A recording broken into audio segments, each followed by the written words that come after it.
ইস্যুতে রাজ্য সরকার এবং নির্বাচন কমিশন সংঘাত কার্যত তুঙ্গে পৌঁছেছে।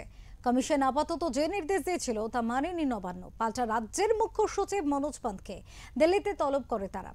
এরই মাঝে বিজেপি নেতা দিলীপ ঘোষের খোঁচা, তৃণমূল সরকারের মানসিকতায় হচ্ছে ঝগড়া করে সব আটকে দেওয়া। এনআরসি, সিএ এর মতো এসআইআর ইস্যুতেও না বলেছেন মুখ্যমন্ত্রী মমতা বন্দ্যোপাধ্যায়। মমতা ব্যানার্জি এবং তার সরকারের একটা মানসিকতা এরকম আছে যে আমরা ঝগড়া করে সব আটকে দেবো, যা কিছু রাস্তায় নেমে যাবেন, বিরোধিতা করবেন। নির্বাচন কমিশন সুষ্ঠুভাবে সারা দেশে আর পরিষ্কার নির্বাচন করতে চায়, তাতে বাধা হচ্ছে এই যে ভোটার লিস্ট এবং বিদেশি ভোটাররা। তাতে পরিষ্কৃতকরণ শুরু হয়েছে।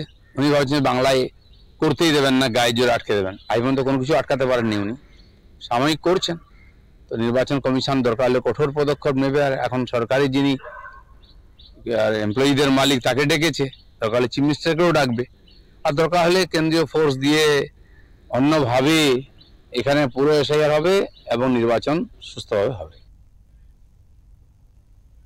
কলকাতা বিশ্ববিদ্যালয়ের উপাচার্য নিয়োগ নিয়ে জেল থেকে কলকাঠি করার অভিযোগ পার্থ চট্টোপাধ্যায়ের বিরুদ্ধে। এ প্রসঙ্গে দিলীপ ঘোষ জানান, প্রভাবশালী বলেই তা করতে পারছে, এ বিষয়ে আদালতে জানানো উচিত। আর এছাড়া তিনি আর কি বলেছেন শোনাবো।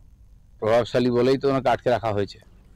আর এটা নতুন কিছু নয় যে আমাদের দেশে মাফিয়ারাও জেল থেকেই তাদের অপারেট করে, সব তো অসম্ভব কিছু নয়। এটা যে কোর্টে আদালতে জানানো উচিত ব্যাপারটা, যে কি করে এটা হতে পারে।